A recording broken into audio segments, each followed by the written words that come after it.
Hello students, welcome to my channel wiz classroom and I am doctor Jyoti Prakash.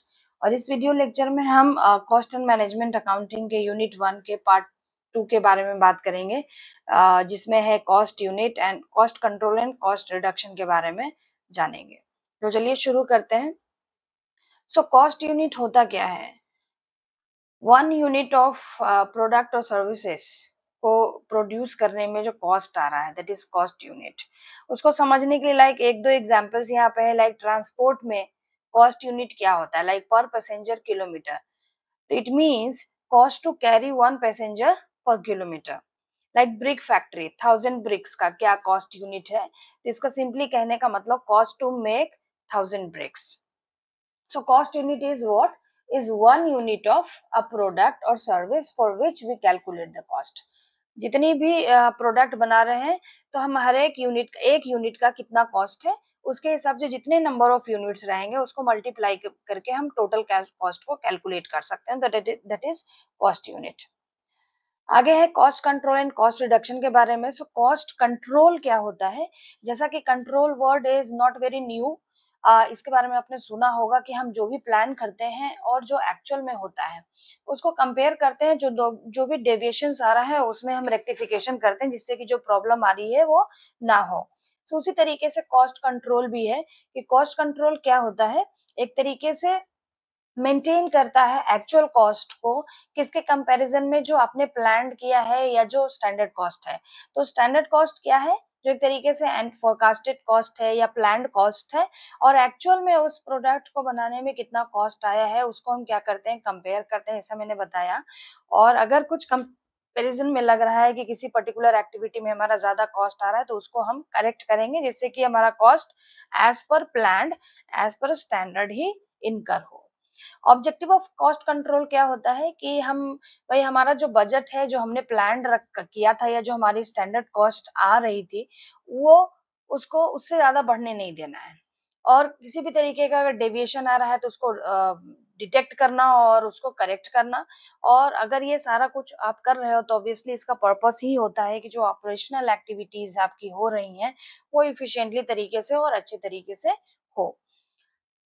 Cost control का process है। So cost control का process को अगर हम समझें तो इसमें मेथड्स हैं। प्रोसेस का जो फर्स्ट स्टेप है वो है एस्टैब्लिशिंग स्टैंडर्ड्स। सो सबसे पहले जैसा कि अभी बात करी कि हमने क्या करा है, सबसे पहले बजट को सेट आउट किया है, एक स्टैंडर्ड कॉस्ट फिक्स आउट किया है। अब हमने क्या किया, जो हमने एंटिसिपेट किया था, जो फोरकास्टेड किया था, और उसके बाद जो एक्चुअल परफॉर्मेंस आई है, मीन्स उस प्रोडक्ट या उन प्रोडक्ट्स को बनाने में जो एक्चुअल कॉस्ट आई है उसको हम क्या करते हैं, मेजर आउट करते हैं। अब हम यहाँ पे क्या कर रहे हैं, कंपेयर कर रहे हैं। एक तरीके से कंपेयर किसको, कि जो हमने सेट आउट किया था और जो एक्चुअल में हो रहा है उसको हम एक तरीके से कंपेयर कर रहे हैं। कंपेयर करने के बाद ऑब्वियसली कुछ वेरिएंसेस होंगे, क्योंकि हम कंट्रोल की बात कर रहे हैं यहाँ पे, तो हम देखेंगे यहाँ पे कि क्या कोई वेरिएंस आ रहा है या नहीं आ रहा है। तो यहाँ पर वेरिएंस अगर आ रहा है तो आपको फिर नेक्स्ट समझने की जरूरत है भाई कि ये जो वेरिएंस आ रहा है, ये जो डिफरेंस आ रहा है, ये क्यों आ रहा है। सो उसके लिए सब आपको रीजन फाइंड आउट करना है, द कॉजेस को फाइंड आउट करना है कि भाई क्यों वेरिएंसेस आ रहे हैं। और वेरिएंस जिस भी रीजन की वजह से आया है उसको आपको क्या करना है, करेक्टिव एक्शन लेना है, आपको सही करना है, जिससे कि वो जो डिफरेंस आ रहा है वो सही हो जाए। जैसे कि इसको समझ सकते हैं, जैसे मान लो हम लोगों ने कहीं का टूर प्लान किया है, तो एक टूर का हर एक एक बजट होता है कि हाँ हम इस टूर पे कितना खर्च करेंगे। सपोज कि 1 लाख रुपीज खर्च करेंगे। मेजरिंग एक्चुअल परफॉर्मेंस, कि जब आप वहां से घूम के आ रहे हो तो आप अपने सारे खर्चों को कैलकुलेट कर रहे हो कि कहाँ पे क्या आया है, जितना हमने सोचा था उससे कम या उतना ही या उससे ज्यादा हमने खर्च किया है। सो आप क्या कर रहे हो, मेजर आउट कर रहे हो एक्चुअल परफॉर्मेंस को। फिर आप क्या करोगे, कंपेयर करोगे, एक तरीके से देखेंगे कि कैसा है, चल रहा है, साथ में है, एट पार है, कि अबव निकल गया है, ज्यादा हो गया है, बियॉन्ड हो गया है हमारा जो फिक्स बजट, हमने जो बजट फिक्स आउट किया था। उसके बाद हम एनालाइज करेंगे कि भाई क्यों हो गया। सपोज कि आप वाराणसी गए हो, वहां पे आप घूमने के लिए गए थे। वाराणसी में हम जानते हैं कि बनारसी साड़ियां वहां पे बनती हैं और बहुत फेमस है वहां की साड़ियां। तो शॉपिंग का जो पैसा था, शॉपिंग का जो हमने एक्टिविटी जो वहां पे परफॉर्म करी, उसका हमने अपने बजट में ऐड नहीं किया था अमाउंट। तो जिसकी वजह से पता चला कि अच्छा घूमने और हमने होटल का, खाने-पीने का, एक्सप्लोर करने का तो पैसा जोड़ा था, बजट डिटरमाइन किया था, लेकिन हमने ये शॉपिंग वाला एस्पेक्ट तो जोड़ा ही नहीं था। तो वो क्या है, आपको पता चल पाया वहाँ से कि कहाँ पे वेरिएंस आ रहा है। आपने जैसे ही आपने वेरिएंस देखा कि हाँ, डिफरेंस तो आ गया यार, बढ़ गया हमारा जो बजट था उससे हमने ज़्यादा खर्च कर दिया। तो आप एनालाइज़ वेरिएंस में क्यों हुआ? तो आपको पता चल पाया बिकॉज़ ऑफ द शॉपिंग। अब आगे क्या करोगे कि आगे जब भी आप किसी तरीके का प्लान आउट करोगे कहीं भी ट्रैवल का, तो ये शॉपिंग वाला एस्पेक्ट आप ज़रूर ऐड करोगे बिकॉज़ जिसकी वजह से आपका जो प्लान्ड है बजट, उस प्लानिंग के अंडर में ही आप खर्चे करके कहीं से लौट पाओ। So these are basically the steps of what cost control. Cost control के टेक्निक्स भी होते हैं, लाइक एक-एक करके हम सबको समझेंगे। सबसे पहला बजटरी कंट्रोल, जैसा कि अभी हम लोगों ने देखा कि एक ऐसा टेक्निक होता है, जहाँ पे क्या करते हैं बजट को सेट आउट करते हैं कि भई हर एक डिपार्टमेंट का हर एक एक्टिविटी में कितना खर्च होगा और हम एक्चुअल रिजल्ट्स को क्या कर रहे हैं कंपेयर करते चले जाते हैं और देखते हैं कि फेवरेबल कंडीशन है या नहीं है, हमारा कॉस्ट कंट्रोल हो पा रहा है या नहीं हो पा रहा है। जैसे एग्जांपल दिया हुआ है कि मार्केटिंग डिपार्टमेंट को बजट दिया गया था 1 लाख रुपए का और उसने क्या किया कि स्पेंड किया 90,000 रुपीस, तो यानी कि 10,000 रुपए क्या किया उसने बचा लिया। एंटिसिपेटेड मीन्स उसका जो फोरकास्टेड था, उसने जो यहाँ पे क्या किया बजट फिक्स आउट किया था, दिया गया था 1 लाख रुपए का, बट कम डिपार्टमेंट ने क्या किया 90,000 ही खर्च किया। 10,000 उसने क्या कर लिया सेव कर लिया। यानी यहाँ पर आपका कॉस्ट ऑटोमेटिकली क्या है कंट्रोल्ड है, you have not crossed the limit of your budget. So 10,000 क्या है एक तरीके से फेवरेबल वेरिएंस है। दूसरा स्टैंडर्ड कॉस्टिंग कि हम क्या करते हैं एक तरीके से स्टैंडर्ड कॉस्ट फिक्स कर देते हैं हर यूनिट को बनाने का, कि हर एक यूनिट को अगर हम एक यूनिट को बनाते हैं तो इतना कॉस्ट आएगा। और जब आप बनाते हो तो क्या होता है कुछ कॉस्ट कुछ ना कुछ एक्चुअल कॉस्ट इनकर होगा। आप टाइम टू टाइम क्या करते हो अपने स्टैंडर्ड कॉस्ट जो एक्सपेक्टेड कॉस्ट थी और जो एक्चुअल कॉस्ट है उसको आप कंपेयर कर रहे हो, ठीक है? और उससे चेकआउट कर पा रहे हो कि हमारा कॉस्ट जो है वो कंट्रोल है या नहीं है। लाइक इसका फोकस ही होता है कॉस्ट कंट्रोल पे, वेरिएंस को आइडेंटिफाई करने में और अगर कुछ है तो उसको ध्यान में रख के या फिर उसको आइडेंटिफाई करके उसको दूर करना। लाइक एक एग्जांपल भी यहाँ लिया है कि स्टैंडर्ड कॉस्ट कितना है एक यूनिट को बनाने का 100 रुपए। जो बनाया गया एक यूनिट ऑफ प्रोडक्ट तो एक्चुअल कॉस्ट कितनी आई 110 रुपए का। तो जो 10 रुपए का है वो क्या है एडवर्स वेरिएंस है, यानी आपकी स्टैंडर्ड कॉस्ट यहाँ पे क्या हुई बढ़ गई, आपने जो सोचा था उससे ज्यादा एक्चुअल कॉस्ट आया। सो यहाँ पे जो वेरिएंस आ रहा है जो डिफरेंस आ रहा है दैट इज नॉट फेवरेबल, ये क्या है एक तरीके से एडवर्स वेरिएंस है। नेक्स्ट है वेरिएंस एनालिसिस। तो वेरिएंस नाम से ही समझ में आ रहा है कि एक तरीके से डिफरेंस होता है किसका, जो आपने स्टैंडर्ड सेट आउट किया है और जो एक्चुअल होता है उसके बीच का डिफरेंस होता है। टाइप ऑफ वेरिएंस क्या है मटेरियल वेरिएंस, लेबर वेरिएंस और ओवरहेड वेरिएंस। आप जो रॉ मटेरियल यूज कर रहे हो, जो आप लेबर को लगा के काम करवा रहे हो उनसे, एंड ओवरहेड एक जस्ट लाइक एक्सपेंसेस की हम बात करते हैं। सो यहाँ पर भी हम समझते हैं क्वेश्चन के थ्रू कि कंपनी क्या कर रही है सेट आउट कर रही है standard cost of producing one unit of product is 500 rupees और एक पर्टिकुलर मंथ में कंपनी ने क्या किया 1000 यूनिट प्रोड्यूस किया। तो एक्चुअल कॉस्ट जो था वो इनकर हुआ 5,30,000 रुपीज का।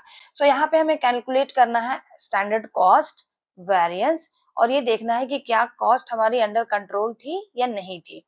तो सबसे पहले हम क्या करेंगे देखेंगे यहाँ पे कि स्टैंडर्ड कॉस्ट कितनी थी और एक्चुअल कॉस्ट तो एग्जैक्टली हमारा दिया हुआ ही है 5,30,000 का। तो हम यहाँ पे स्टैंडर्ड कॉस्ट देखेंगे कि यहाँ कितना बजट रखा गया था।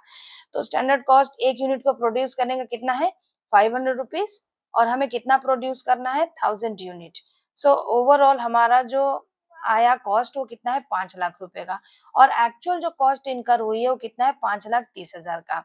तो इट मीन्स कि हमने क्या किया एक्चुअल कॉस्ट को बढ़ गई है, जो हमने सोचा था जो हमने प्लान किया था वो था 5 लाख, लेकिन जो एक्चुअल कॉस्ट आया यूनिट को बनाने में यूनिट ऑफ प्रोडक्ट्स को बनाने में वो 5,30,000 का आ गया। तो 30,000 क्या हो गया आपकी लिमिट को क्रॉस कर दिया। तो इसीलिए हम बोल सकते हैं इसको the cost is not under control, ये आपके कंट्रोल से बाहर चला गया है। उसके बाद आप वेरिएंस पता करोगे कि भाई कितना डिफरेंस आया। तो डिफरेंस के लिए हम जान रहे हैं कि 5,30,000 और 5 लाख यानी 30,000 का डिफरेंस आया जो कि फेवरेबल नहीं है, ये क्या है एडवर्स है। सो इस तरीके के सिचुएशन कॉस्ट को हम क्या कह सकते हैं, इस तरीके के वेरिएंस को हम क्या कहते हैं कॉस्ट वेरिएंस कहते हैं और ये जो कॉस्ट वेरिएंस इस पर्टिकुलर प्रॉब्लम में है वो क्या है एडवर्स है, ये फेवरेबल नहीं है। सो इसको कहते हैं हम वेरिएंस एनालिसिस, और यहाँ पर एक तरीके से हमने मटेरियल वेरिएंस और कॉस्ट वेरिएंस को आइडेंटिफाई किया कि देखा कि किस तरीके का वेरिएंस आ रहा है, तो देखा कि एडवर्स वेरिएंस आ रहा है। नेक्स्ट है रिस्पॉन्सिबिलिटी अकाउंटिंग। रिस्पॉन्सिबिलिटी अकाउंटिंग से बेसिकली हम क्या करते हैं, अलग अलग जो डिपार्टमेंट्स होते हैं कंपनी में, उनके मैनेजर्स की प्रोडक्टिविटी या उनकी परफॉर्मेंस को चेकआउट करते हैं, क्योंकि यही वो लोग होते हैं जो कि आंसरेबल होते हैं या रिस्पॉन्सिबल होते हैं उस पर्टिकुलर डिपार्टमेंट के कॉस्ट और परफॉर्मेंस के लिए। सो यहाँ पे देखिए कि एग्जाम्पल दिया गया है कि एक डिपार्टमेंट है, उसको बजट दिया गया था कितना, 2 लाख रुपए का, और इन्होंने खर्च कितना किया, 1,90,000। लाइक हम मार्केटिंग डिपार्टमेंट की बात करते हैं कि उनके अवेयरनेस और प्रमोशनल एक्टिविटी के लिए कंपनी ने उन्हें 2 लाख रुपए दिया था उस डिपार्टमेंट के मैनेजर को, और उन्होंने जो खर्च किया वो कितना किया, 1,90,000। और जो प्रमोशनल एक्टिविटीज हुई ना, उसकी वजह से आउटपुट जो हुआ, जो मतलब हम एक तरीके से कह सकते हैं जो रेवेन्यू जनरेट हुआ, वो कितना हो गया, 2.5 लाख रुपए का। तो इट मीन्स कि यहाँ पे आपको क्या करना है, रिस्पॉन्सिबिलिटी अकाउंटिंग के थ्रू हम चेक आउट करते हैं क्या, मैनेजर्स की परफॉर्मेंस, और किन मैनेजर्स की, of the department, head of the different departments of the organisation. So हमें यहाँ देखना है कि मैनेजर की परफॉर्मेंस कैसी रही। सो बजट सेव कितना किया, ऑब्वियसली 2 लाख रुपए का था, उसमें 1,90,000 ही खर्च किया, 10,000 रुपए का एक तरीके से बजट सेविंग किया। तो वैल्यू एडिशन उस मैनेजर ने क्या किया अपने इस डिसीजन के थ्रू, सो 2.5 लाख रुपए का तो आउटपुट आया ही, और साथ ही साथ हम इसमें क्या करेंगे, जो आपने खर्च किया 1,90,000 यानी कि 60,000 रुपए का आपने क्या किया, एक तरीके से मैनेजर, एज अ मैनेजर आपने वैल्यू एडिशन दिया उस ऑर्गेनाइजेशन में या उस पर्टिकुलर डिपार्टमेंट में। सो हम इससे कंक्लूड कर सकते हैं कि उस डिपार्टमेंट का, यानी कि हम अगर मार्केटिंग डिपार्टमेंट की बात कर रहे हैं, तो जो मार्केटिंग डिपार्टमेंट का मैनेजर है वो क्या है, उसकी परफॉर्मेंस फेवरेबल है और डिपार्टमेंट भी इफिशिएंट है और प्रॉफिटेबल है। अब नेक्स्ट मेथड जो है पढ़ना, उसमें कॉस्ट रिडक्शन के बारे में। Cost reduction is all about what, एक तरीके से प्लान करके हम क्या करते हैं, परमानेंट डिक्रीज करते हैं जब अपने यूनिट कॉस्ट को, विदाउट अफेक्टिंग क्वालिटी, आउटपुट और satisfaction level of the customer. So it is all about cost reduction. So cost reduction का ऑब्जेक्टिव ही है क्या, कि कॉस्ट जो बेस है उसको हम परमानेंटली लोअर डाउन कर दें। और लोअर डाउन आप कैसे कर सकते हो, उसके लिए आपको इलिमिनेट करना होगा अननेसेसरी कॉस्ट को, और कुछ ऐसा नया प्रोसेस लाना होगा जिससे कि आप क्वालिटी पे कोई कॉम्प्रोमाइज ना कर सको।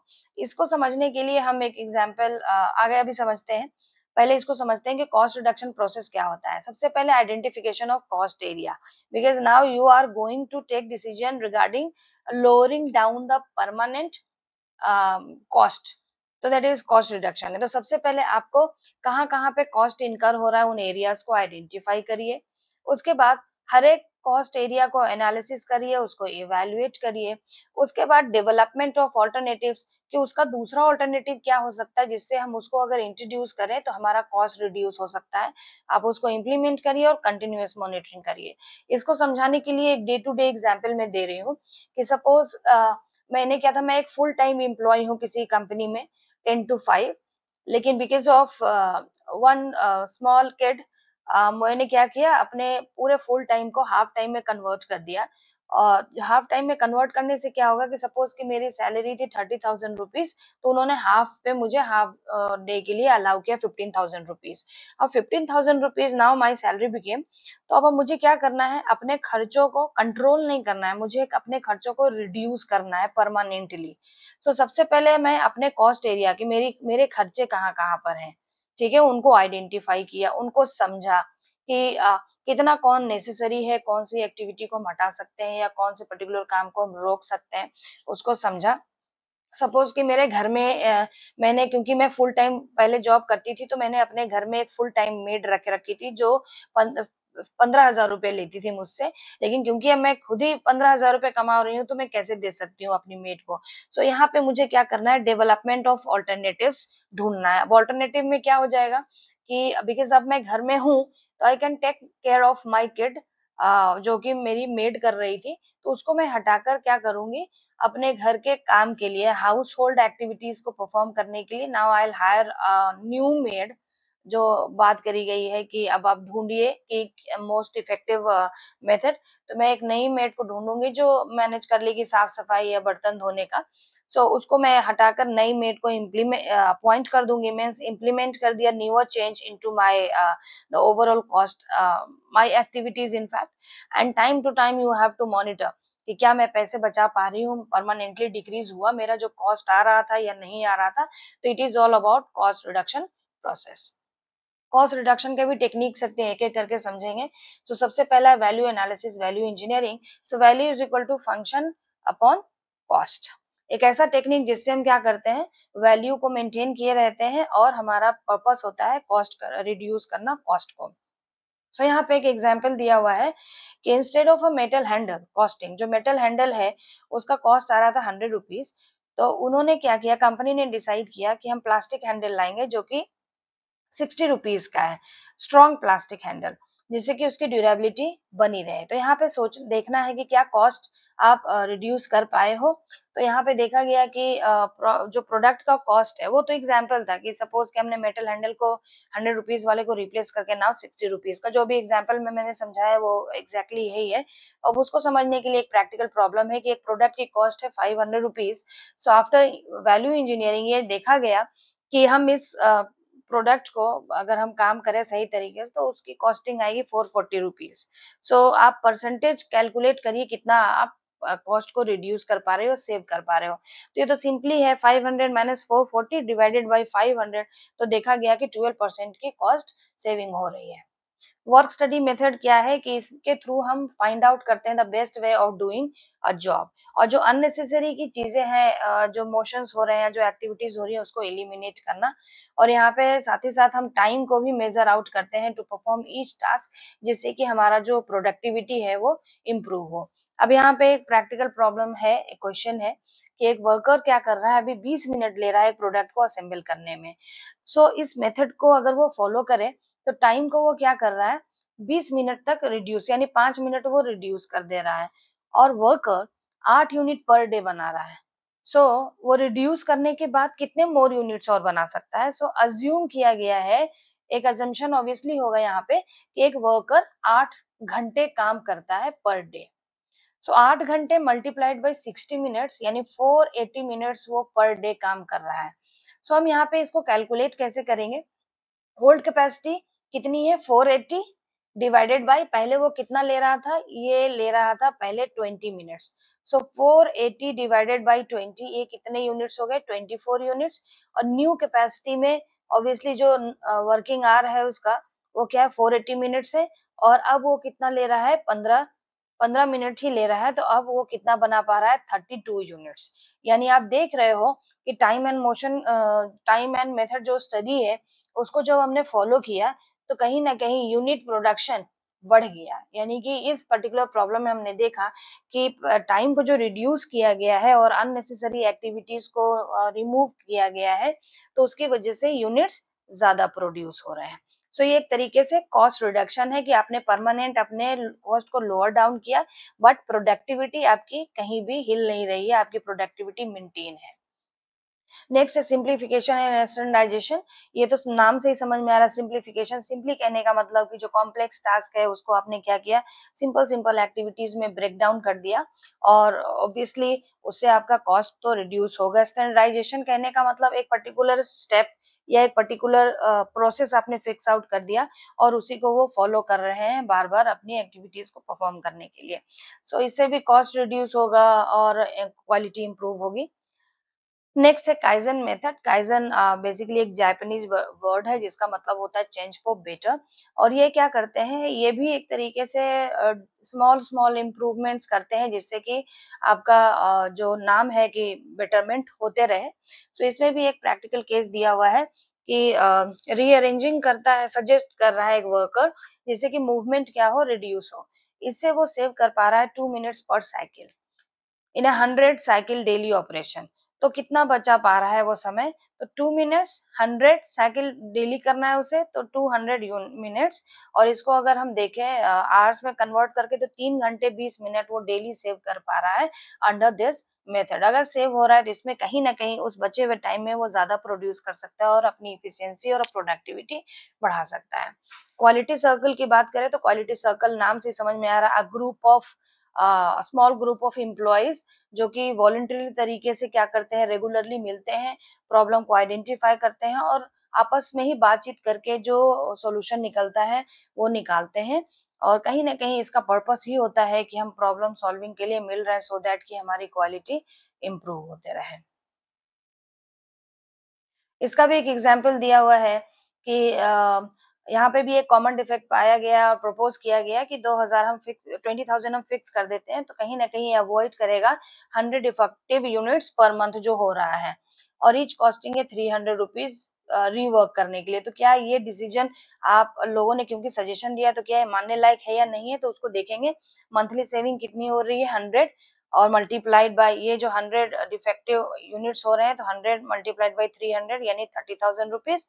नेट मंथली गेन कितना हो रहा है 30,000 और ये जो फिक्स करने के लिए उन्होंने जो प्रपोज किया था वो 20,000 यानी 10,000 का आपको मंथली गेन हो रहा है। तो यस, जो लोगों ने आपको सजेस्ट किया है जो स्मॉल ग्रुप है उनके डिसीजंस को मानने लायक है, वो इम्प्लीमेंट करने लायक है। एंड आई होप कि मैं आपको समझा पाई हूँ। अगर आपको इसका पीडीएफ या नोट्स चाहिए तो आप टेलीग्राम चैनल या हमारे व्हाट्सएप चैनल के थ्रू ले सकते हैं।